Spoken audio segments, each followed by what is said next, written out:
Yo, what is up everybody, Joe the Gear here, and welcome back to another Naruto reaction video here today. And today we got a very special video and requested video by you folks, so shout out to you guys for this. This is by the Masked Man, ranking the Akatsuki, featuring Swag Kage. So guys, long ago, we reacted to Swag Kage's video, where he ranked the Akatsuki. And this is a more recent video, it was from last year, where the Masked Man and Swag Kage give their perspective at this point in time on the Akatsuki. It's pretty linear how the Akatsuki set up power-wise. There's sort of this hierarchy, right? But there's always some disputes in certain positions with certain members of the Akatsuki, and it's always fair. So today we're going to hear Swag's and the Masked Man's perspective. I'm very intrigued to see how Swag's perspective has possibly changed since his original video where he ranked the Akatsuki, and it's always intriguing to hear what he has to say. But before we begin, any love, really appreciate it. Hit that like button, turn on bell notifications, stay there with yours truly.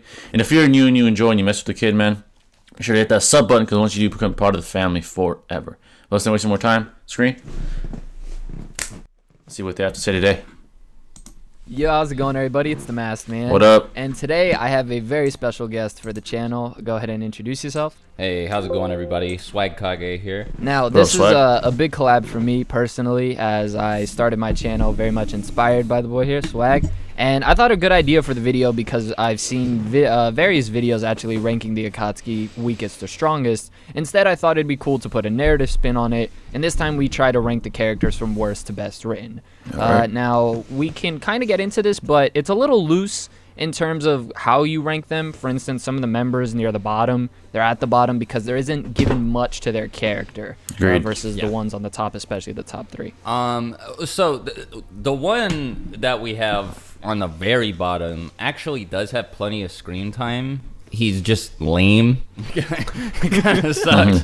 But yeah, there's like if you wanted to, like, you could mentally categorize these into like different tiers. It's kind of up to you where you draw the line, but I think that everybody could agree that there's definitely some that like belong higher than others. Of course. And at a certain point, it's just kind of up to preference. Right, exactly. So with all that out of the way, I think we can just hop right into the list. And at number 10, Zetsu. I don't think we have to explain this one at all. I really don't. Like at first he seemed like really cool. He was like this weird like alien monster dude. He had like the plant thing going on, and you know, this like recon dude for the Akatsuki. Well, I mean, like, that made sense. I feel like they should have had somebody in that role, but like that doesn't end up like that's not really what he like. He does still do that. But he's not super vital, because like everybody else is really good at doing his job, right? Like Obito can teleport everywhere whenever he wants. He's like, you know, he's good. So like it doesn't really feel like Zetsu's super necessary. And then he turns out to be like two different characters. Like one you can like grow, and then the other one just like attaches to him. It's really weird. And he like doesn't, and like he kills Madara, which nobody likes. That was stupid. Weird plot. Like, I don't know, man.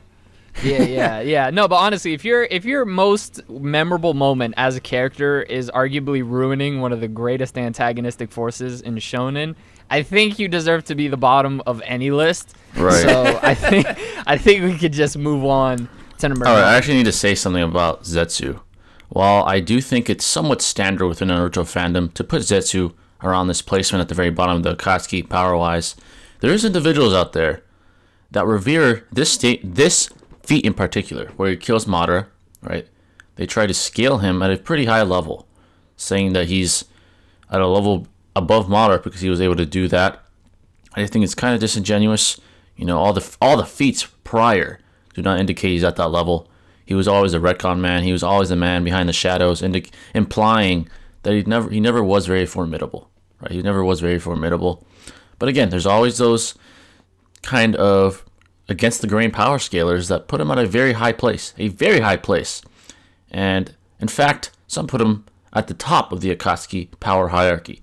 Right? Do I agree with that? No, I don't. I think most feats show that he isn't very formidable at all. You know, he has somewhat of a cowardice kind of personality, in my opinion. You know, I mean, his very actions speak for themselves. He's always behind the shadows. He literally backstabs Madara. It's not like he fought the guy and destroyed him or something like that. That would be more concrete of a power scaling establishing feat, you know. But it's always a discussion, unfortunately. But yeah, I just had to mention that. Let's continue, though. Yeah. Now, number 9, he's personally... honestly, there's some moments where I think the concept of Hidan is cool, but the execution of it, for me, felt really underwhelming, considering, again, the most memorable moment I can think of him isn't really for him, it's for Shikamaru. Like, it's not... Yeah, like, I don't know, Hidan's cool, his jutsu's cool, but there's not really much to him at all. Hidan is super likable, and in a series with a less robust cast, he'd be a lot more memorable, right? Like, he'd stick out a lot more. But I agree. Naruto has some of the coolest, most likable characters in shonen, in fiction in general, right? Like, there are a lot of people who resonate with all sorts of different members of the cast of Naruto. And so, like, the thing is, Hidan he's just kind of like a gimmick and an archetype, and he's not, like, it's not like he's a poorly executed version of what Kishimoto was trying to do with him or anything, but he's just not better than any of the other members of the Akatsuki, if that makes sense. No, I see what you're saying. I think Hidan is a lot better. If you're talking duos, I think the Kakuzu Hidan duo maybe could rank a lot higher, them together than them separate, because I think Hidan, for me, I like him a lot because he contrasts Kakuzu. But here we're just talking about them in a vacuum. Yeah, exactly. Agreed. But in a vacuum, Hidan isn't really anything special. He did do some... I will say he does do something really big, more important than, you know, some of the people that are above him, and that's he kills Asuma, which is huge big for moment. Shikamaru, but, like, I mean, that's not, like, a huge body, right? Like, that's not particularly impressive or series-defining. I feel like there might be even a couple people watching, like, who's Asuma? So, the casuals. Even like, then, if him killing Asuma, that was just more to push Shikamaru as a character. It doesn't do anything for Hidan other than he killed someone that we all liked. So I was like, I call it Shikamaru's depression arc. At number 8, we have Konan. Konan is a tricky one because I like what we saw from her, especially in that fight against Obito. But you and I talked about this before. She doesn't really have her own character at all. Yeah, she just kind of exists in Nagato's shadow. And it's one of those things with Hidan, right? It's sort of similar, but it's like a different issue. It's sort of like the Hidan thing is that Hidan isn't like standout compared to the rest of the Naruto cast. Konan is sort of the same problem, but a lot more concentrated, where she is living in the shadow of Nagato. And unlike somebody like Kisame, who we'll get to later, we never really see her independent from him. And even when she is by herself, Nagato still somehow manages to be the focus. That's like all she's still talking about. And again, she is cool. I don't think anybody would dispute that, like, Konan is likable. Nobody's gonna sit here and call Konan like a terrible character or anything. I think she has one of the coolest jutsu or like power sets in the series. It's very visually interesting, and she did a bunch of really neat stuff with it. But, like, in terms of overall impact, in terms of it's really hard to, like, resonate with Konan because she's just kind of like a henchman, you know. With, like, the bigger characters, you know, you can look and you can see some of yourself in them, but Conan's really just following Nagato's orders because she believes in him more than she believes in herself. And then this continues when she fights Obito, where she's, you know, now her belief it's shifted to Naruto. She's got a lot of faith in him to do what you know, she thought that Nagato should have been doing. And it's again, it's not bad. It's just that she's not really, like you said, she's not really her own character. Yeah, correct. Yeah, she's definitely. I agree with that. I agree with that perspective. I do. I would say. Yeah. Like, I feel like she shines when she has someone else in the lead. And again, you used Nagato and Naruto as great examples there because that just is the case. And it's one of those things where Konan is. Yeah, she's just there, it feels like. And I feel like that's the majority of the female cast in Naruto, if I'm going to be honest, with the exception of a few there. They're like, yeah, they're there, they do their thing, but that's about it. And also, she was there she was a part of the original founding members. She wasn't actually recruited. All of these other members, they're recruited, they're given a lot more time to stand out as individuals. Her, on the other hand, again, her biggest moment is her losing to Obito, which big, awesome, cool fight.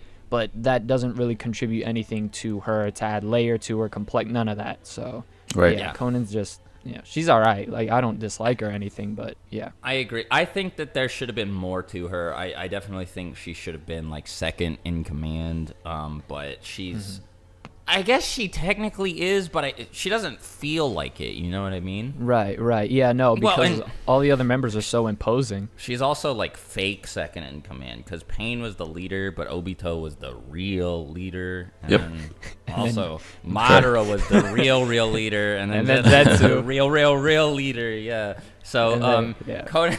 Conan, she's not even. I don't even know where she stacks up in the hierarchy anymore. But again, I like her well enough, but just compared to the other members of the Akatsuki, she falls a little bit short. I don't even know if I want to say she falls short because like that, there's a negative connotation to that, and it's not really her fault. It's just, again, like with Hidan, the other characters are just better. So with that, we can move on to number 7. Now, number 7, he was actually my favorite member of the Akatsuki when I first got into Naruto, and I think he's Interesting. super cool, super dope. He's when I think of characters that I feel like really should have been expanded upon a whole lot more, especially knowing the lore of his backstory and knowing the weight of that now, is Kakazu. Kakazu for me Yeah. is like super sick, but that's about it. Kakazu's dope. He looks really cool, and he's got a bunch of like awesome powers. The biggest like criticism that you could levy at him is that he's bland. Which I mean, I guess at like a like at first glance, very surface level, sure, maybe, but I mean, I don't even think that that's like true. Like, yeah, he's like stoic and he takes his job seriously, but he has this really cool quirk where the dude just likes money, right? Like he likes Right. hustling and killing Hustler. people, and I think it's kind of funny. And he's responsible for like a lot, right? Like he adds a lot to Hidan. And even though we don't have Hidan very high at all, I do still think that the chemistry there is enough to like I think it makes Kakazu just a little bit more valuable. I think that like him being responsible for one of Naruto's landmark moments, the development, and like showing off the Rasen Shuriken is pretty neat. Yeah. So he doesn't move the story forward significantly like some of the more highly ranked members of the Akatsuki do, but he has some of the craziest abilities that we ever get to see. Like the hearts thing is really neat. Like his immortality isn't like real. It's like it's a completely different kind of immortality from Hidan's, but it's still very scary and very imposing. There's a lot to him, right? Like I said, he seems like basic and bland like at first glance, but there is a lot that you get like you can look at him and like there is actually like a surprising amount of depth to him, and again, he's not like when you compare him to somebody like Nagato, right? Like he's not you don't like hear him speak and like have an existential crisis or whatever. Right. He's not as But complex, he's right? just really cool, like you said. Yeah. I think what helps put Kakazu above Hidan and Conan is in the series of Naruto, it becomes a recurring theme of morally gray antagonists, right? Yeah. They're antagonists that have some sort of tragedy in their background that help you sympathize. I think Kakazu adds a unique flavor to the Akatsuki, just being a dude, like you said, who just wants money and wants to hustle. And he's an extremely cool character, and unlike Conan, he is his own character, right? Yeah, exactly. He's very independent. Like you feel like he doesn't even want Hidan around. He can doesn't. do stuff by himself. Yeah, I do and get that think impression as well. A piece of something that could mean anything, maybe. Although I would argue it's more for Hashirama than it is Kakazu. But him name-dropping Hashirama, being like, hey, I survived the fight with the first Hokage. God knows how. He's All right, I don't want to pause it too many times because it's a longer video, but I do want to say I do agree with their take on the morality aspect. In fact, I believe Hidan and Kakazu might be the only two with no moral grayness, meaning their motives are purely black and white. Like they're truly malicious in their intent, right? With Hidan basically killing for the love of killing for this unforeseen, unseen entity named Jashin, right? While Kakazu has no really moral backbone, and his only motive is really money, right? He seems to have no sympathy or remorse for his actions. He just wants the money. So these guys are morally black, I would say, like to put it the best way I can, right? They're not morally gray like Pain or Itachi or even Kisame, who had somewhat of a code, right? Conan, the others. There is no moral grayness with these two. And I think the Masked Man said it perfectly. It's a different flavor given by Kishimoto. This is more pure evil. This is a more typical villain that you see in the comic books like Joker or something like that. It's pure chaos. It's the best way to describe Kakuzu and Hidan, actually. So I think that's very interesting to take into perspective, and they're exactly right on that. There's no moral grayness. Let's continue. Survived the fight with the first Hokage. He Hashirama did. just pity spared him. He was just like, all right, dude, yeah, get out of here. And then Kakuzu was like, yes, sir. Returns to his village, and that's why they torture him. I was like, did you even try to swing at him? But I think now we can move on to number 6. And number 6 is similar to Kakuzu in the sense that I think both of them are cases of it's what they do is a lot more heavy than maybe what their backstory is, because neither of them really have that fleshed out backstories. I already know there's going to be and that a problem with some people when they see Sasuke, Deidara being above Kakuzu. I already know it. He's one of the most active villains in the series, surprisingly. Like, he feels like a minor villain, but I mean, him capturing Gaara is huge, and like it gets the the story rolling and Shippuden. Without that, a lot of major things don't actually end up happening. Yeah, so he does do a good amount of things to push the plot, which is important for an antagonist. Yeah, he's also our introduction to the larger Akatsuki outside of Itachi and Kisame. He lets us know that, okay, the rest of the members are also really powerful too, because he just goes in and he takes out Kazekage Gaara, and like, if this had been like any of the other kids from part 1, like, it would have been like whatever, right? But this is Gaara. He's like the big one, right? Like, one of the characters of around Naruto's age introduced in the Chunin exams, Gaara is the guy. For a long time, he was definitely one of them. Arguably stronger than Naruto. I'd argue that, like during the Sasuke retrieval arc, Gaara probably was stronger than Naruto, right? Because like he flooded that whole forest with sand, did all this crazy stuff to Kimimaro. Naruto and Sasuke's fight felt a lot less ridiculous than the one between Gaara and Kimimaro. So when you see like Deidara come in and just handle this guy and just leave like it's just another day for him. It's like, oh wow, okay, so the rest of the Akatsuki, they're not playing around either. These guys are serious business. And like you said, he has some really likable, like attractive character traits. Like he, just his thing. He's super charismatic. He's really funny. The way he just keeps egging Naruto on in order to put Kakashi on edge, like by bad mouthing Gaara and talking about how he killed Gaara, and like Kakashi just like, oh my god, no, Naruto, please calm down, and Naruto just doesn't get it. That Deidara is doing this on purpose. It's and his fight with Sasuke, like you also said, is great. It's one of the best fights in the series. He's just really cool. Also, the explosive clay thing is like really bizarre. Like it's something like I would never have come up with, and I think it's like, because it's like people very who unique. Just have like explosion jutsus is already kind of wacky, and then to make like clay molds that take all this time and are really delicate just to blow them up. I think that's super sick and like really I agree. weird. It's definitely like a memorable thing for him. Like anybody who's seen Naruto, you show them any one of like Deidara's sculptures, they're gonna recognize it's one of Deidara's things. So I think that speaks to the quality of his character. Yeah. Deidara and Kakuzu are what I would consider impression characters. They're two that leave very strong impressions in different sense. Again, with everything that you brought up with Deidara's ginormous personality and the extent he's willing to go, the whole art is an explosion thing. To the point that he, what was it you said again? He rage quit DC'd against us.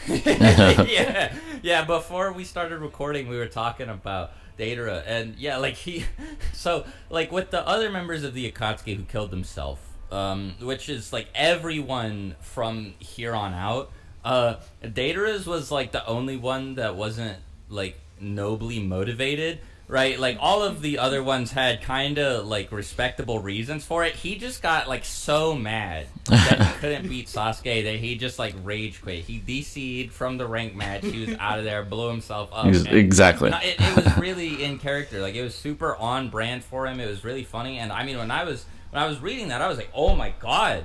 Did he just kill Sasuke? I just want to bring that up because it was good. So now from 5 and up, I think is where we get characters with a lot more fleshed out. All right, so halfway through, I just want to say it's a well done list. I pretty much agree. I know some people are gonna have a problem with Deidara above Kakuzu. You know, the people that went Kakuzu beyond extent. You know what I'm talking about. But I think it's a pretty well done list. I really enjoy that they're discussing the characters, right, and their character development and how complex they are as a character. Right, they aren't really going into the power scaling assessment. However, I think their power scaling assessment so far is fair. I probably would have the same list, right? And you know, some of these characters don't have much personality, right? Like Konan, right? She was just kind of a support character. That's the best way to put her. You know, in the shadow of Nagato, I think she had potential to be a very good character, right? And I think she's not a bad character. She's a alright character. At best, she's decent, but she had potential to be a great character. However, when you're in the shadow of Pain, one of the greatest characters to ever be in the Naruto-verse, it's going to be hard, right? And she was always connected to him. She was one of the founders of the original Akatsuki with Yahiko herself and Nagato. So it's hard, right? And then we have these morally black characters in Hidan and Kakuzu. Then we have Deidara. And then we have bitch-ass Zetsu, which I do not like. But so far, a great list, and let's continue. I'd say backstories and also a lot more moments to shine than I would argue the ones on the list and below. And so at number 5 is Kisame. Yeah, I feel like in any other series, or like when compared to any other organization, Kisame would be a lot higher than in the middle. It's just like bad luck for him that he had to be Itachi's partner, right? And he still manages to be really compelling on his own. Yeah. You know, like Konan solo, she's down at number 8, and one of the reasons is because she was paired up with Pain. Right. Kisame is up here, despite being paired with Itachi, and so I think he deserves props for that, because everybody respects this guy, right? Like, he's really cool. He's visually distinct. Nobody else looks like him. Like, you could see, like, just, like, you know, like 2% of a drawing of this guy, and you know exactly who you're looking at. Yeah, exactly. He's got a sick sword. Like, it's barely even a sword. It's like a big paddle.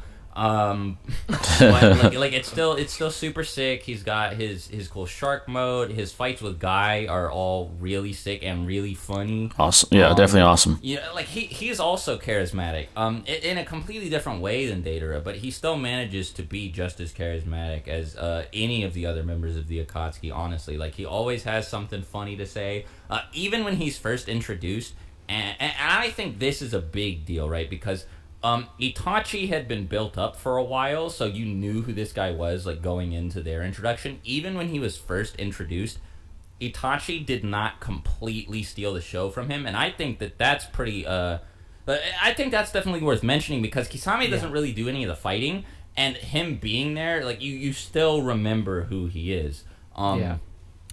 Like, he was in all the Naruto games that came out before Shippuden started airing, and what he did, like, 2 jutsu ever, and they always managed to give him, like, you know, really fleshed out, like, on brand movesets. So I don't know, I just think that he managed to leave a really strong impression early on, despite not having a whole lot to work with, and then he was expanded upon in Shippuden in ways that were, like, satisfying and you know, just like, it, like, made you like him more. And his backstory's really cool too. You know, like, he actually had fairly noble reasons for joining the Akatsuki. He was like, oh yeah, the system's, like, broken. This is all, like, really, you know, this is all really fucked up. And, you know, Obito, you seem like you got an idea, so I guess I'll try and work with you, and we can work towards, you know, accomplishing some actual change. With Kisame and everyone above on the list, I think these are the characters with the strongest thematic to them, if that makes sense. Like, the strongest thematics. Kisame, the main thing is his loyalty. And I mean, again, a member who committed suicide because Extremely he didn't loyal. spill the tea. You know, he ain't no snitch. Very noble. And, I mean, Yeah, back in his backstory, he killed his own squad members because, again, he didn't want any information to be leaked. So Kisame has a presence about him, and again, he's just given a lot more time to be impressive throughout Naruto than all of the other members, and they flesh him out well. They give him some of the most insane fights in the series, the one against B, the one against Guy, and all that. Yeah. And so it's just, there's a lot to Kisame, a lot more than I would have actually thought they would have given him at the beginning of the series. So with Kisame there, I think it's a fair ranking, number 5 with Kisame. I feel like that's just where he has to go, because next one, number 4, I'd say second or third favorite member in the Akatsuki, definitely one of my top 5 favorite characters in all of Naruto. I think he has probably my favorite backstory as well in all of Naruto, and that's Sasori. This dude is so sick. Okay, so I'm not gonna hold y'all. If it were up to me, Sasori might be up a little higher, maybe above a certain Uchiha, but you guys probably wouldn't let us get away with that. So Interesting.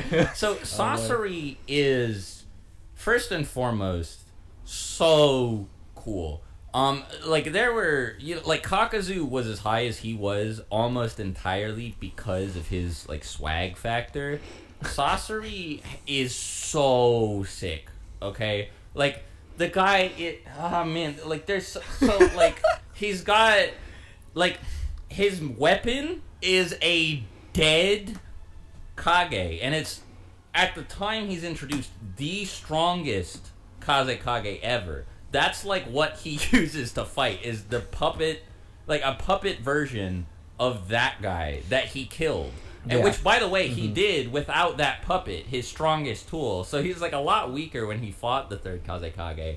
And like that's just a thing, right? Like it's like you don't like linger on it. They're just like, oh wow, he's the one who killed the third Kazekage, and Sasori's just like, yep. And then he keeps trying to kill Sakura and Chiyo. Like he doesn't. He doesn't, like, boast or brag or anything. Like, he knows how sick he is. And, like the dude...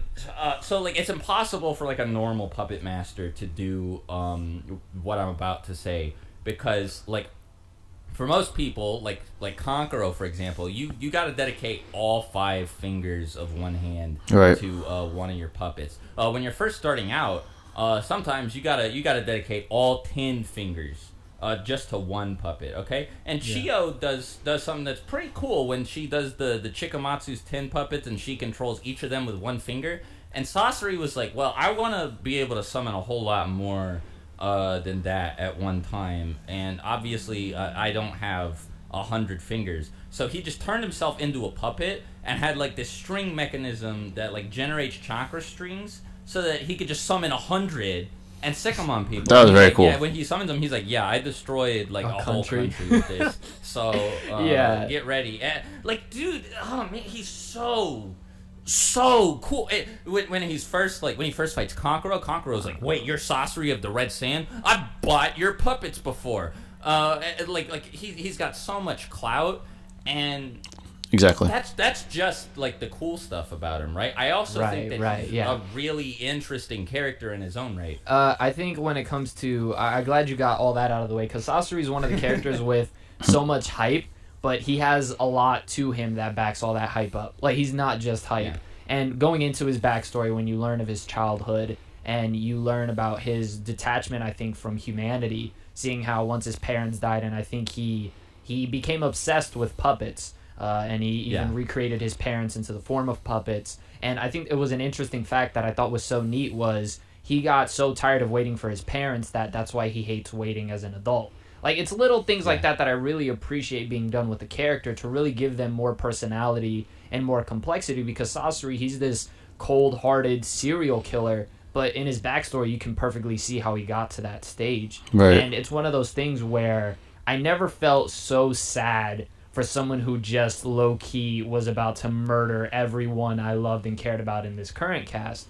And just because I know how the Naruto fan base can be, but I just in case there's some crayon eaters out there, if you so much as dare bring up that Sakura and Chio beat him and Sasori's not that good. First of all, that has nothing to do with his character. You want to do it? Let me go explain ahead. it to Yeah. Let me. All right. So let's explain why that is actually not even that bad. So you take this character Sakura, who again, whatever. She doesn't do a whole lot after this, but so here's the important thing about her. She punches really hard. She got trained straight from Tsunade. That is what she does best. Right. And also, she is a medical ninja who happens to be like really good at treating poison. Like the whole Sand Village is like sicking its medical team on Kankuro to try and save him. She's the one who has to do it, right? Like they can't. So this is point one, right? And they're fighting a guy who's really good with poisons. Now, if it was just Sakura up against Sasori, and you were like, well, he still shouldn't have lost to her, sure, fine. But then you take one of the best puppet masters ever, and you get rid of all of Sakura's flaws. Now Chio is able to control her, right? So Sakura doesn't have to make any decisions. She doesn't have to worry about being quick or having like really solid reflexes. Chio's got all that covered for her. Yeah. You give her the ultimate antidote to Sasori's best weapon, his poison. And like Chio comes in there, she literally knows everything about him. She's his fucking grandma, right? Like right. Imagine any of you guys' grandmas pulls up as a badass ninja, and like you gotta fight her, and she's also got like this other really powerful person with her, and I don't know, man. You might get. She might get messed up. She might, She might be like, well, actually, he really likes this, and this is how he does X, Y, and Z. You know, like it. And exactly. The other thing about it too is like she was packing the strongest puppets of all time, and also Sasori let them win. So right, exactly. Sasori again won. He died in the embrace of his parents, which again, knowing his backstory for me was like I love how that ended with him. I just like so if you want to throw a little hissy fit that he lost to in 2021, I just don't know. I don't know. I'm just saying the resources are out there. You could be educated about this if you comment that you are letting everybody know that you could have known all this and you chose not to. Have you seen that one video? I forget that it was like, "Hi, my name's Jeffrey. I'm 19 and I never learned how to fucking read." Like, it's like a video like that. I'll play the clip, but that's exactly what ran through my mind. What up? I'm Jared. I'm 19 and I never even learned how to read. Sasori, easy number 4. Easy number 4 for sure. Yeah, maybe he deserves would be a little bit higher. Maybe number 3. But higher. I don't know about that. Person? Do you want me to get all the dislikes out of the way now, or do? So real talk. Number 3. So some people are gonna think we don't have him high enough as it is, and like, okay, I'm gonna be honest. I do get it. Number 3 is Itachi, and Itachi's great. Don't get me wrong. Like in terms of like swag factor, like we were just talking about with Sasori, Itachi's got that in spades. He has some of the coolest moments in the whole series. I think he has maybe like the hardest line ever. When Kabuto's like, the reanimation jutsu doesn't have any flaws. So, and Itachi's like, actually, your jutsu does have one flaw you failed to consider. And Kabuto's like, oh yeah, I'd love to hear it. And Itachi says, me. Like, that was a fire line for sure. That's pretty cold. So he's really cool, and it is at this point where we reach like a brand new level of complexity and nuance to the characters, right? Mm-hmm. Because these top 3 are all like, you know, they are S tier villains. Itachi kind of straddles the line between villain and like, yeah, for sure. That's for sure. Protagonist or like deuteragonist, right? Because like he is like an antagonistic force for a lot of the series, but it's because he like has to be, and because he has the character's best interests at heart. And so like objectively speaking, he probably does belong here above Sasori. The only reason I was saying what I did is because me personally, I really like me some Sasori. I think maybe he belongs up here, but I'm not gonna fault anybody for putting Itachi in the top 3. Right. Even if you want to put him in your number 1, it makes a lot of sense, right? Like the build up to his fight with Sasuke and the scene where you find out who he actually is. That was wild. Because like I've been watching Naruto and reading it since I was a kid, so it was like years that I thought he was this heartless monster. And then, like, Madara, quote unquote, pulls Sasuke aside and he's like, yeah, all right, but hold on a second. And he just unleashes all this info. And it's like this is like a classic example of like an exposition dump, which normally I hate. But for this specific, like, it like completely blew my mind apart. Like, my whole world was shattered. That was an amazing moment. So I was like, what? What are you talking about? There's no way. And, like, to take this character and redefine him and recontextualize him. And he was already great, right? Like, when you thought he was evil, he was incredible as it was. But then when you take him and you turn him into a completely different character and manage to make him even cooler, like you don't ruin him, you actually manage to enhance him. I think that's like crazy. Like, that is one of the most impressive things Kishimoto did throughout his, like, the entire Naruto run. Totally. I think the main thing about Itachi, as to why I think a lot, I definitely couldn't have him above who's at number one. No. I'll take that one to the grave. I'm taking that one to the grave. Fair enough. But the thing is with Itachi, the thing is with Itachi in comparison to the number 2 character is a lot of Itachi's, again, motives and what really defines him as a character is given very clearly to the audience. Again, through exposition, many times not of his own. It's usually other characters speaking about Itachi. And in that sense, part of me likes Itachi. Like, I love Itachi as a character, right? But part of me really feels like for a certain sector of the story, he feels more like a plot device to push Sasuke, which isn't a negative towards Itachi at all. But I feel like he's, in comparison to who's at number 2, Itachi nails it all the time when he's on screen, and his motives are made very clear because, again, it was given a large expositional time to show what he's about, versus the person who's at number 2, who, for some reason, is one of the most misanalyzed characters I can think of in shonen. Like, I've never seen a fan base somehow miss a mark on a character so badly. And it's the same with Sasuke. It's so bizarre. Yeah, I agree. We can talk more about that in a second. I think that the best way to... So I'll say this. Itachi is for Sasuke what number 2 is for Naruto. I think you'll agree with me about that. All right. Because Naruto's the main character, number 2 ends up just being more... And we'll talk more about him later. Let me just wrap up about Itachi.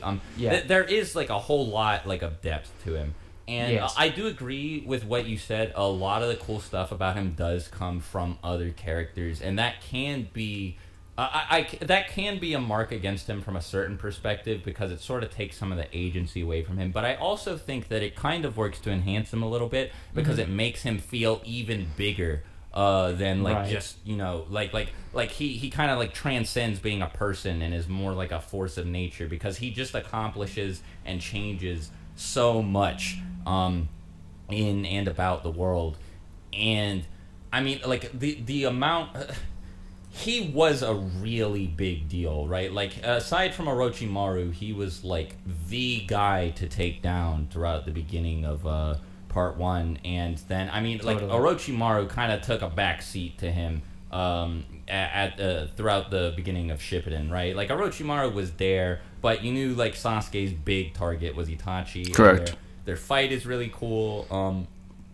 And, like, the first fight that Itachi shows up in is also sick, right? Like, when he does that exploding clone thing, and, like, he teleports behind Kakashi and nothing personnel kids him with a shadow clone.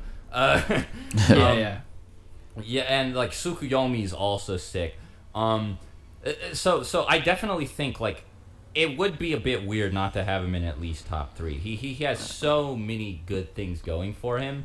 And I wouldn't blame you if you wanted to rank him higher, but we'll get to why we like the 2 that are above him just a little bit more here in a second. Yeah, I just want to add another thing about Itachi is Itachi also has, again, one of my favorite personal backstories, and the thing that really secures him and the other 2 above him in this top 3 is the narrative weight that they have within the series. Like, Itachi is responsible for Sasuke's entire character.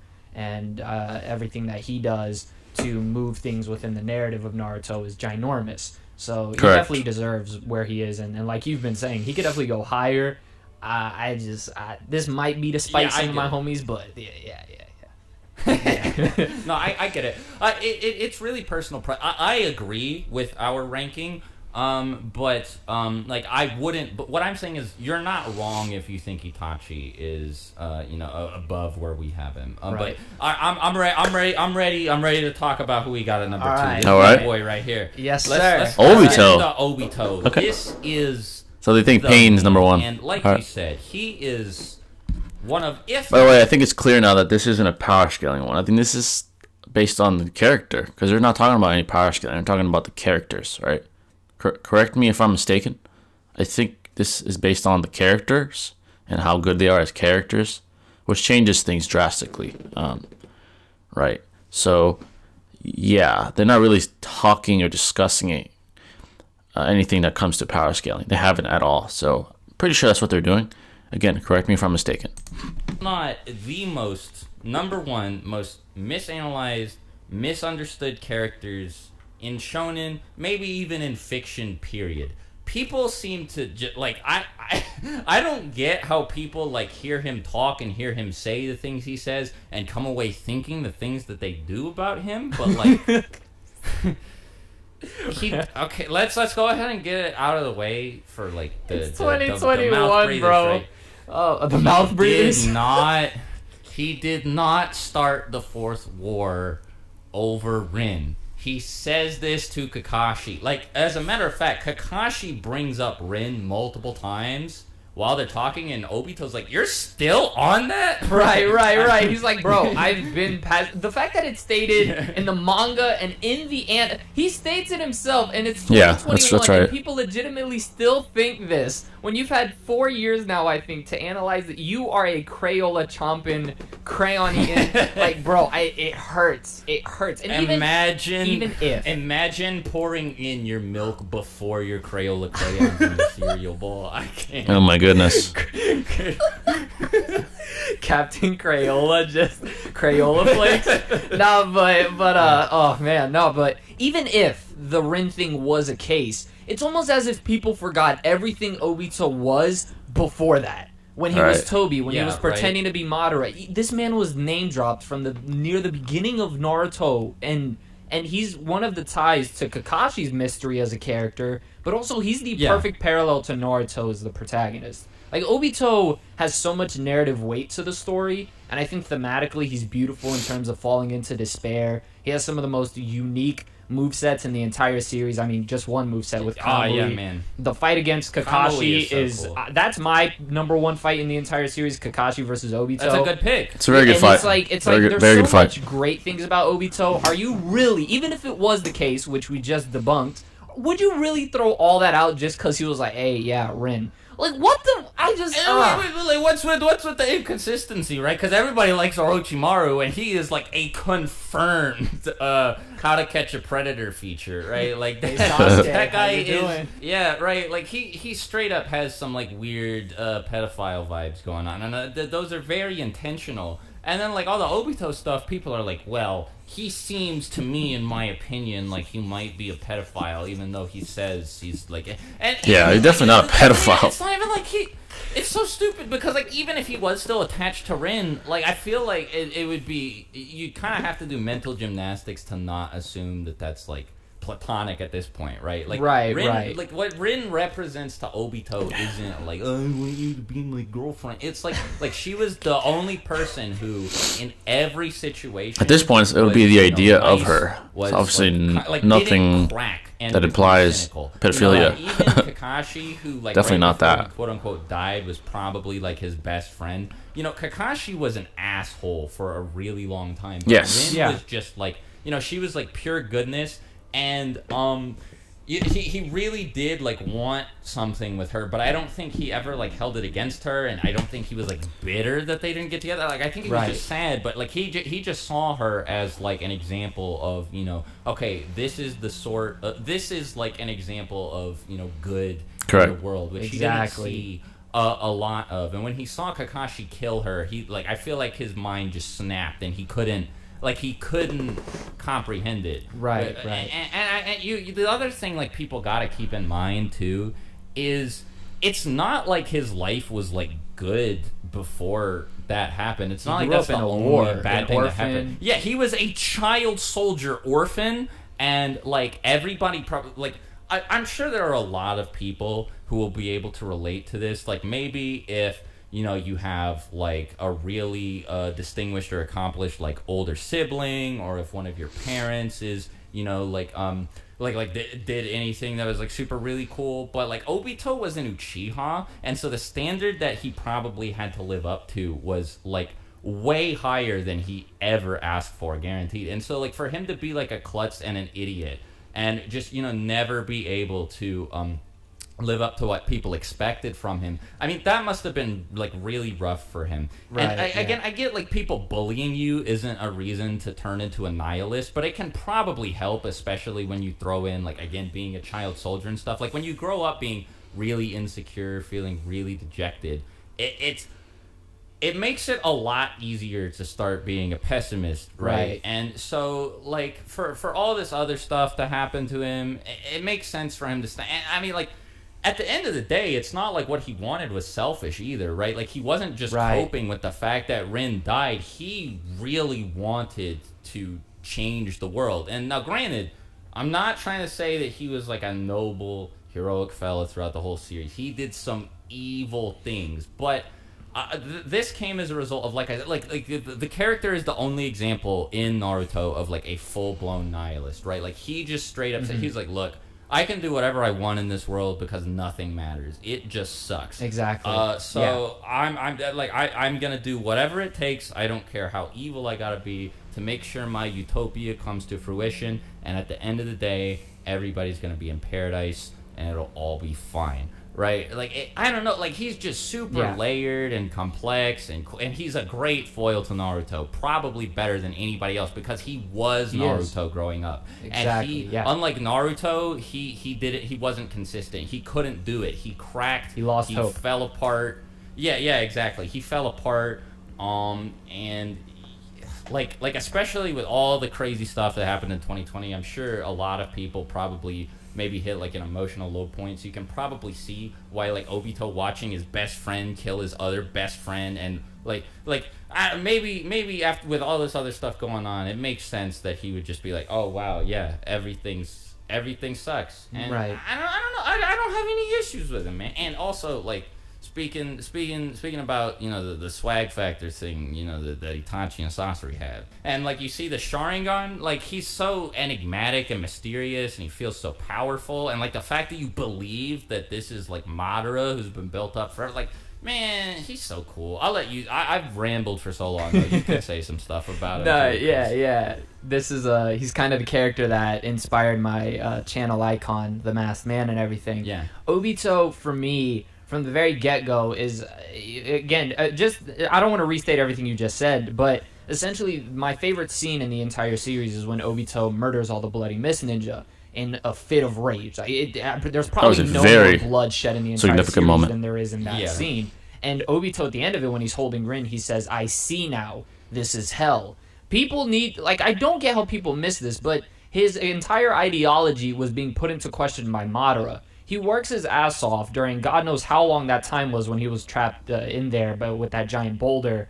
And he escapes just to see the two people he was literally working for to see being, like, taken away from him. And so with everything that had already happened in his life, him being crushed in half and somehow surviving, like, Obito has, if not every right, like many other characters in the series, to be the absolute pessimist that he is. And so when he does everything that he does within the story, I don't think any of it is out of character for Obito at all. Even in the end when he's Jubito and Naruto, like, talking no jutsus him, whilst although I can understand people's frustration with it, again, if anything, Naruto's the one character who could reach out to Obito. I agree, yeah, because, like, the Kakashi points this out, too, when the Jubito fight is happening. Obito is, like, really, really determined to break Naruto's spirit. Like, part of why he is fighting is because, like it bothers him that Naruto is still so hopeful and optimistic, because, like, it's implied that there's a little bit of self-doubt there, right? Like Obito, I don't even know if Obito realizes that he's like questioning his own philosophy at that point, but he has done so much that he like cannot be wrong, so he has to win this debate with Naruto, right? Correct. Like, he has to That's prove exactly Naruto correct. that he is correct. And you know, when it comes down to it and they get in that confrontation, you know, like after all this stuff that Obito's done, all of the horrific things that he's caused to happen, all of the turmoil that he's caused Naruto, not just by killing Minato and Kushina, but also by manipulating Sasuke and starting the 4th Great Ninja War and killing a bunch of Naruto's comrades. Like, for this kid to straight up, like, reach across the aisle and be like, no, dude, seriously, straight up, it is okay. It's not too late. Join our side. I don't know. Like, I feel like, like, he probably saw, like what I was describing that he saw in Rin in Naruto there. He was like, oh my God, I can't believe it. I also think, by the way, the scene where he summons the sword of Ninoboko and he's like, this is literally like the strength of my will. You are not beating me now. Because like this is like ironclad, right? Mm-hmm. And you know, he goes to clash with Naruto and Sasuke, and he's probably gonna kill them. And then at the last second, there he has second thoughts. He's like, well, what? This is what my life could have been. I could have been Hokage, maybe. You know, I could have, you know, been friends with Kakashi still. And like it's, you know, it's at that moment when his will to fight, like when his resolve weakens, that Naruto and Sasuke are able to beat him. I don't know, man. It's so cool. There's so much sick stuff about this character. So many. Awesome scenes. Yeah, and then the way it ends with him sacrificing his life so Naruto could live on. I just, again, literally, outside of the stupid petty Rin thing, it's literally just a meme. Like, there's nothing you could say bad about his character. Nothing at all. Like, it's just, it mind boggles me. It really does.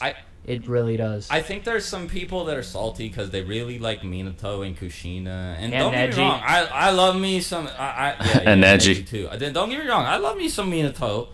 He's my outro, as a matter of fact. Right. And it would have been really cool if Naruto would have gotten to know his parents. But, like, I mean, Obito, like... That's really weird to, like, hold, like, an evil character doing evil things against it. And I know this is probably going to sound like a non-point, right? Like, people are going to be like, Swag, you're preaching to the choir here. I've run into some people who are like, no, I can't like Obito. He killed Minato, dude. It's stupid. That was his master, and he flipped it. Like, I don't know, man. Like, whatever. And Obito also kind of had a valid reason, too, with, like, the grudge thing. With, like, you know, Minato didn't show up in time to save him. He didn't show up in time to save Rin from Kakashi. And, you know, I don't blame Obito for having some, like, pent-up aggression, like, directed at this guy. And by the way, that fight, as short as it is so cool. It was an amazing fight. Obito one? Yeah. Are you talking you're talking, like, young Obito, right? Yeah. Okay, yeah. People forget Obito was, like, 13. I know, that's he was mind-blowing. so young. Right? And he fought Hiruzen and Minato and, like, the whole Leaf at the same time, right? Like, guy was a monster already. The dude was packing on abilities, and I mean, like, even when you're under the impression that he's not as strong as he actually is, like in the 5 Kage Summit, where he's just sort of letting Sasuke do all the legwork, like, he's still really impressive. You know, like when he teleports into Anoki's Death Cube and saves Sasuke. Yeah. And, you know, like, man, I don't know what to tell people. If you don't like this character, you are lame. He's so sick. Now we move on to number 1, and despite how much I love Obito, I couldn't. For me, interesting. There's no antagonist that embodies their own philosophy to the point that they name their self after their own philosophy.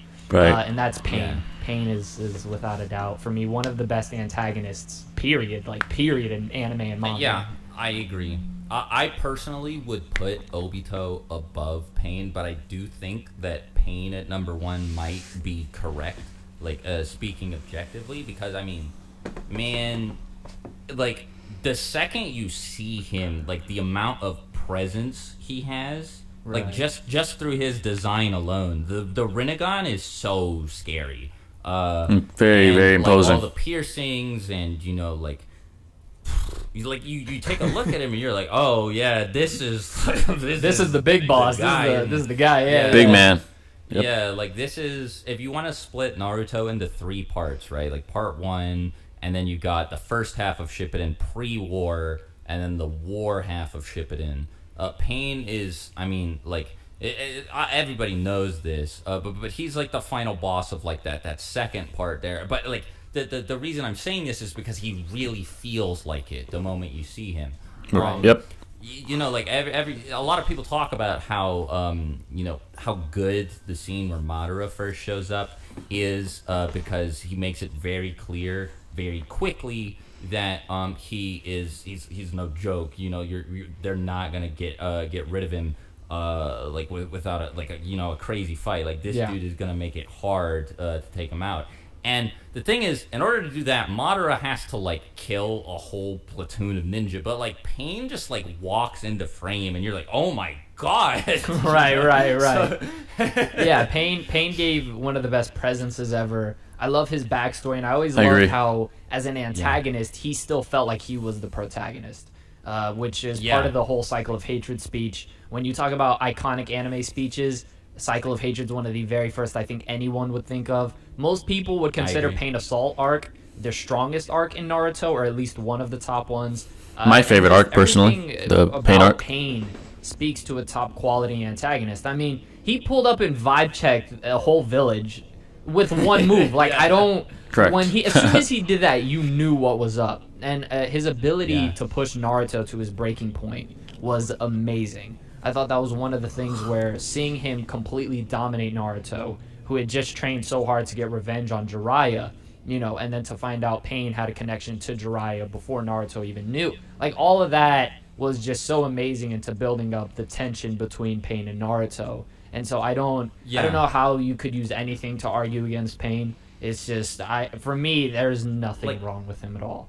And like we were talking about why complexity lends, why the complexity of Obito and Itachi helps make them so good. And I mean, Pain's got layers and layers and layers of depth to him. Correct. Like the guy is a walking juxtaposition, right? Like you've got this dude walking around killing people, talking about peace, and like it's so creepy and cool and bizarre and like intriguing. You're like, dude, this doesn't very make intriguing sense, but like I get where he's coming from at the same time. Because I mean, like, so like, when you talk about somebody like Deidara or Kisame having charisma, like it's just a neat character trait. But when you talk about like Nagato having charisma, you're saying he's charismatic enough to like turn people into revolutionaries and to get you to see his point of view and to get you to feel like he might be justified in murdering a bunch of people just to scare people so much that they stop fighting, right? And like when you don't ever really see this sort of thing happen, like not in fiction in general, but I should say in like shonen or like fantasy stories that follow like the hero's journey type of like plot mold, where the main character's like, I'm gonna save the world, and the villain just goes like, oh, how? You don't see that very often. Right. But Naruto's like, no, I'm gonna bring about an age of peace, and Pain's just like, oh, I'm curious, how did you plan on doing that? And Naruto straight up doesn't have an answer. And like that moment is really powerful, and Naruto himself even realizes that like Pain caught him lacking there, that he was like, oh wait, I'm proving his point. I didn't think right this here, through. aren't I? And for like by the time that Naruto walks into the hideout at the end, he gets where Pain is coming from, like at least in terms of like the pain and like hatred that he feels. Like Naruto's like, I have never hated somebody the way that I hate you, and Pain's just like, yeah, exactly, like, welcome to my life. Right. and like for like he just has such a substantial effect on Naruto, and what's crazy about it is, unlike Obito and unlike Itachi, these characters who did things that were very formative to Naruto and Sasuke, Pain shows up like really late into the series and still manages to have this really tight connection with Naruto. Right. They built his entire character, because even though I would argue Obito is a much better parallel to Naruto, Pain and Nagato were just like, I wouldn't say just as good, but Pain and Nagato, or well, Nagato I should say, was also meant to be a parallel to Naruto in a sense, right? Child of Prophecy, student of Jiraiya, and so there's something that instantly connects with Pain. And again, I think it's through his entire message, right? Because like you said, he caught Naruto lacking, but then provided his own answer. And like I said, Cycle of Hatred, one of the best answers you could give. Like, how he just pulled up, massacred an entire village, told Naruto, all right, lay down, I'm gonna give you a lesson, and had the entire audience like, you know what, this motherfucker's spitting. Like, if he didn't just murder everybody we cared about. And so it's one of those things where he has this ability to communicate his philosophy in a way that demands attention. And Correct. if an antagonist Correct. is able to do that without sounding pretentious or really forced and trying to sound more deep than they are, I think that's a huge plus. And I think Pain does that in an amazing fashion. And then once that entire issue resolves and he realizes, okay, Naruto can do this, you know, and I was wrong, and Naruto's the protagonist of this story, not me, you know, and then he sacrifices his life to save the village. I know some people have an issue with it, but again, I think thematically it works for a resolution of Nagato's character. Because he was trying to do the right thing is the thing, right? Like, this guy wasn't doing it for the sake of being evil. He wasn't a mustache twirler like Orochimaru, for example. Like, he really did think what he was doing was the right thing. And so when Naruto comes in there and just, you know, just full of conviction is like, dude, no, seriously, what you're doing is wrong. I hate you. I can't believe you do this to Pervy Sage and kill him. You know, he trusted you, blah, blah, blah. You know, and explains, like, look, I don't have the answer right now, but I am going to find it. And what are you going to do about it? I beat you. And, like, he's just like, man, like it makes sense, you know, the same way with Obito, like, Naruto just connects with people, right? And I think, you know, if there was one guy who was going to change Nagato's mind, it was him. Correct. So, like, I do get the people were kind of mad that a lot of the major deaths were like Disney deaths and all the characters ended up coming back, but again, I get it. Maybe if you took away the Rene rebirth thing, I don't know, maybe, you know, Pain would be a little bit better, I guess, but also, I agree. I don't know. I didn't want Kakashi to die. I was cool with him. Right, there's that side too. Yeah. I agree with both sides. In the war arc where my guy Kakashi dies and Naruto was an amazing character, Jesus so. brings it back. Like, no, that's not what's happening here. Like, it's like yeah, it's just like everybody likes Kakashi. Let him. Yeah, exactly. He's needed, and also it's not like it came out of nowhere. I feel like the whole Rinnegan ability, being able to restore people, is one of the powers of the Rinnegan. So it ends up working out. And I think a lot of people would probably consider Naruto versus Pain their favorite fight in the series, and there's a reason for that. Not just because of the thematic, like ideological conflict between the characters, but also because the fight is really fucking cool. Yeah. So one of the greatest. Yeah, Pain's great. I don't mind putting him up here at number 1.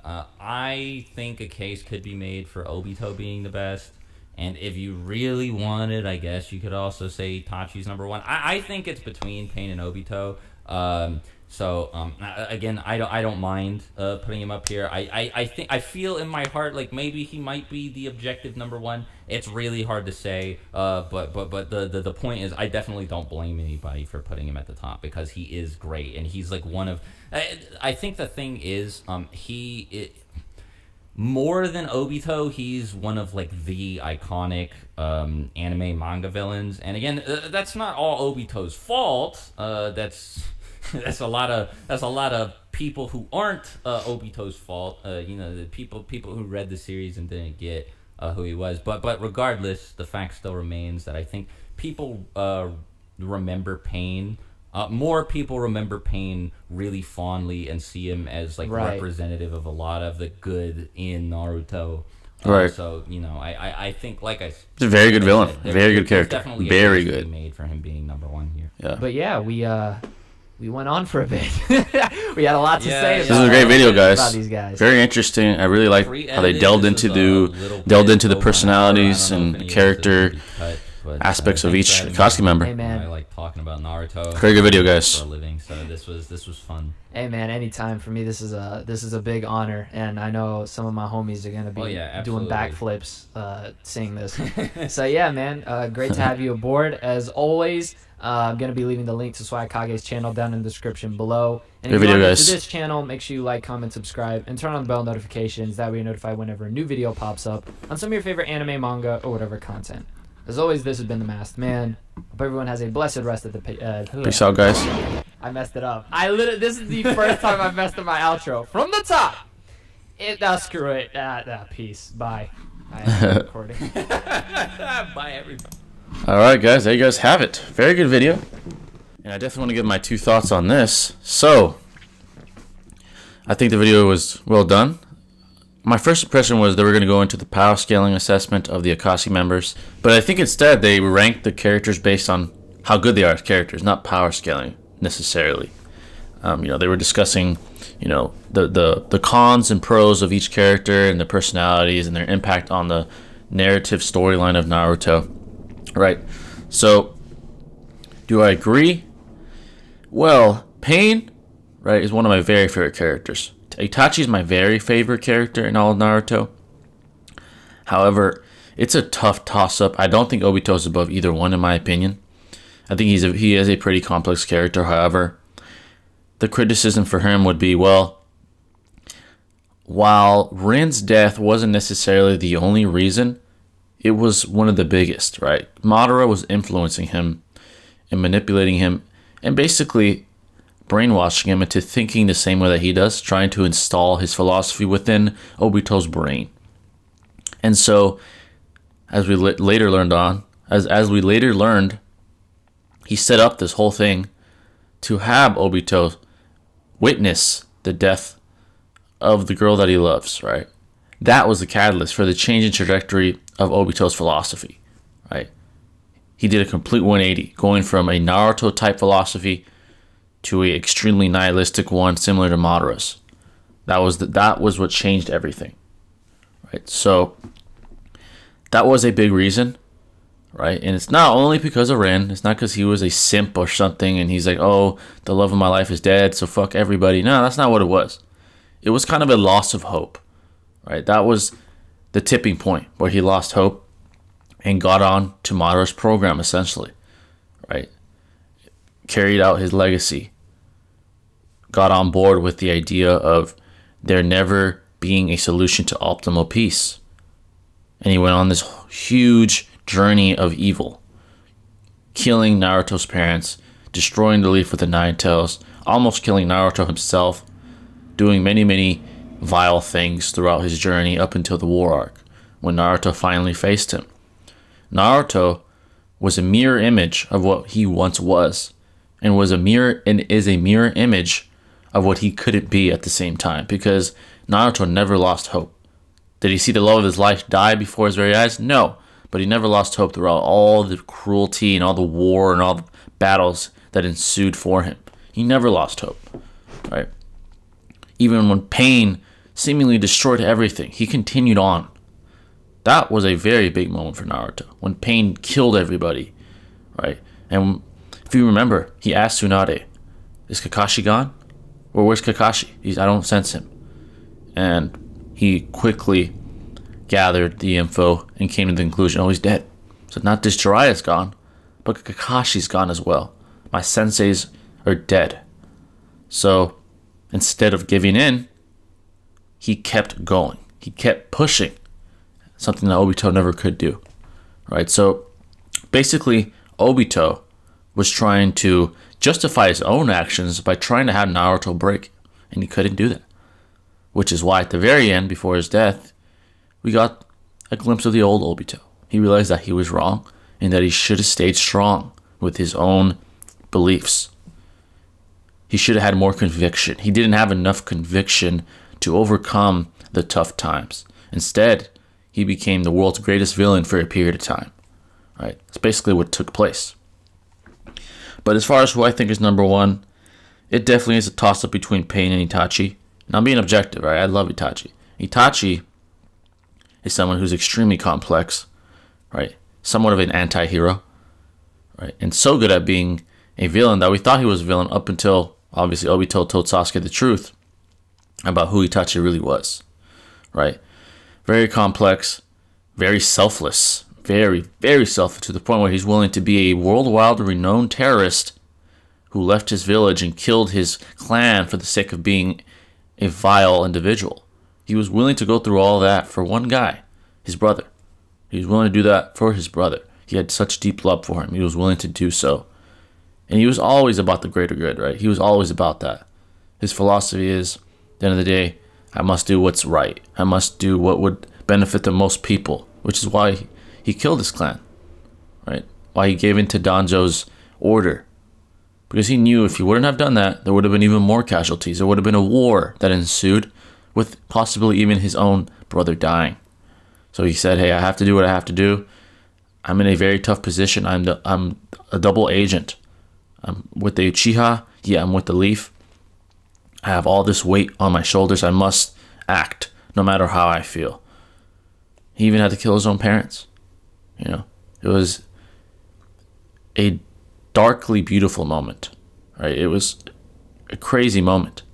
He's a very accomplished character. His philosophy is one of note as well, right?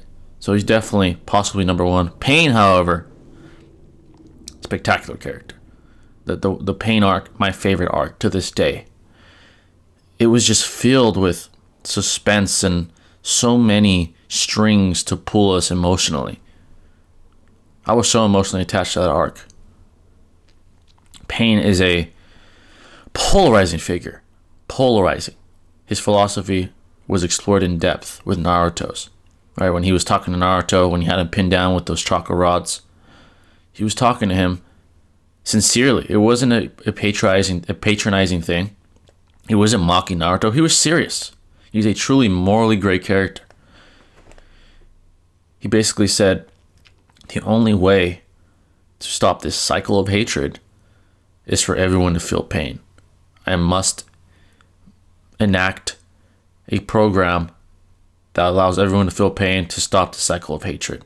He was basically saying that the natural order of things does not stop the cycle of hatred, that he needs to interject.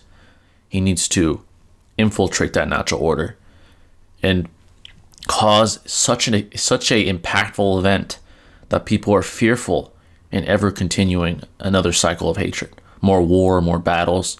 That's what his philosophy essentially was, right?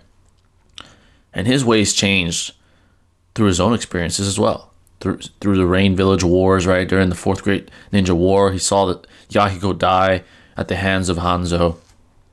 He had a young Obito Uchiha come into his life and manipulate him, right? Changing his philosophy. While he never went as dark, I think, as Obito did with his own beliefs, he definitely went to a darker side, right? Still morally gray, more morally gray than Obito, I would say, and enacted his own will. And Naruto is this beacon of hope. So when these morally gray characters come into contact with him, their very beliefs, their very foundations are shooken by Naruto, because he's such a character. Because he's a character with such strong conviction.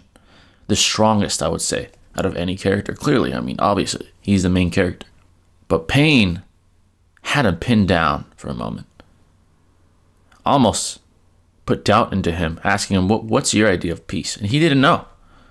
Right? He didn't have it figured out. He had Naruto defeated, beaten down physically and mentally. He had him where he wanted him. But again, Naruto's conviction didn't allow it. He overcame. And he triumphed in the very end. So much, in fact, that he actually changed Nagato. But yeah, guys, as far as the ranking, I would say either Itachi or Pain number one. After those two, Obito. As far as Sasori as a character, I get where the appeal is. He's a very cool character. His aesthetics themselves are very cool. A lot of swag. Very chill demeanor. I just don't think he's as good as a character as Kisame or maybe even some others. You know, it's debatable. Again, this is all opinion. This isn't power scaling. I'm going based off characters. So I'd have him lower personally. I would have Kisame higher than him. Possibly even Deidara. I think Deidara is a very well done character. Very unique. I like his little quirk, right? He talks about art. This life is art. That's his whole thing. And, you know, he lives that metaphorically and physically with his clay bombs, right? And his clay art. I really like him as a character. He's underratedly intelligent. You know, I think he has his own view on things. He definitely has quite the ego. He hates being defeated. He thinks that his art, hence his ways, are above all others. However, that's always challenged by Uchihas, if you think about it. When he first got recruited, Itachi just shat on his world. Literally looked like a god to him. Almost made him concede his own points and say, wow, this is art, right? And then Sasuke, when he defeated him. So, this was a very good list, though. I don't think anything was outlandish. Nothing was outlandish. I could agree with what they said to some extent. I have my own opinions on how good the characters are. But yeah, Zetsu's definitely at the bottom. If we're talking about character, trash. Horrible. Ruined one of the greatest moments, possible moments in anime history by killing Madara. Right. Hidan probably deserves to be down there character-wise. He didn't have much going for him. Conan, again, support character. And yeah, guys, this is a very good video. I think it was very well done. I really liked this take on the Akatsuki. I like the character discussions. I think it was a very good discussion. Swag had great takes, and so did the Masked Man. But yeah, guys, I think that's all has to be said. Let me know your thoughts on how the Akatsuki is ranked character-wise. Who do you think is the best character? Who do you think is the worst? I know there's many variations of opinions in the Naruto fandom, so I would be very, very intrigued to see what you guys have to say in the comments. And as always, if you have any recommendations, also leave that in the comments, and I'll catch you in the next video. This is Jay the Great signing out. Peace.